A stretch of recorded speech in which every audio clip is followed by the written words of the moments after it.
दोस्तों नमस्कार, आपका स्वागत है। आज हम बात करेंगे कलयुग के राजा राहु की। कलयुग का राजा क्यों कहा गया?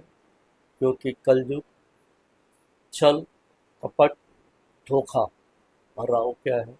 मायावी है। राहु राजनीति है। राहु षड्यंत्र है। राहु छल कपट है।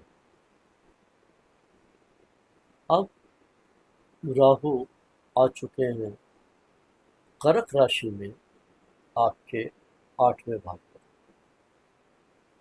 अब 8वां भाव क्या है? 8वां भाव है रहस्य का भाव। 8वां भाव है ऑकल्ट साइंस का भाव। 8वां भाव है स्पिरिचुअलिटी का।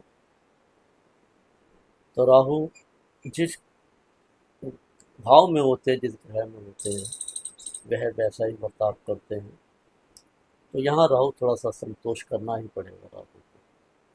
परंतु राहु की जो 5वीं दृष्टि पड़ रही है, वह पड़ रही है आपके 12वें भाव पर।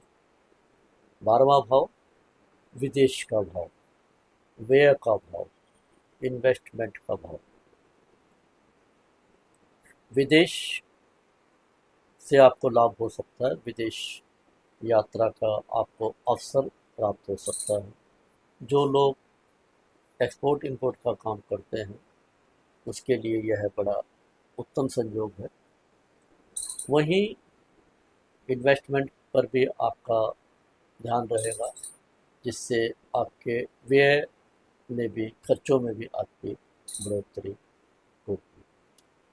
वहीं राहु की 7वीं दृष्टि पड़ रही है आपके धन के भाव पर, कुटुंब के भाव पर, आपके दूसरे भाव पर। परंतु यहाँ पर केतु स्वयं बैठे हुए हैं। केतु क्या है?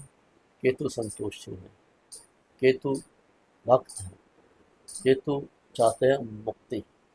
वह संसार के बखेड़ों में नहीं कर सकते। तो यहाँ राहु की तो चलेगी। राहु की जो 9वीं दृष्टि है, वह आपके पड़ रही है चौथे भाव। चौथा भाव माँ का भाव, भूमि का भाव, संपत्ति का भाव, वाहन का भाव। तो यह भाव अति उत्तम भाव है। इसमें जो लोग रियल एस्टेट से जुड़े हुए हैं, उनको ये बहुत लाभ देगा। बाकी सभी को प्रॉपर्टी के, नई संपत्ति के योग बन सकते हैं। पैतृक संपत्ति से भी उनको लाभ मिल सकता है। माँ से संबंध अच्छे बनेंगे। वहीं यह भाव वाहन का भी भाव है। तो हो सकता है आपको नई गाड़ी, नया वाहन खरीदने का भी सुअवसर प्राप्त हो। यहाँ राहु कहता है पालू में सब खुशियाँ, पालू जहाँ की मंजिलें। लेकिन केतु कहता है याद रख, तुझको जाना भी है, इसलिए अपने इष्ट से जुड़, भक्ति से जुड़। तो दोस्तों, राहु आपको फंसाता भी है। जब आपके पास धन आएगा, जब आपके पास लक्ष्य की प्राप्ति होगी, कामयाबी होगी, तो आपके पास अहंकार भी होगा। आपकी वाणी में कठोरता आएगी। अहंकार से बचिए, कठोर वाणी से बचिए। आपको कामयाबी दे ईश्वर, आपका मंगल करे। आपका धन्यवाद।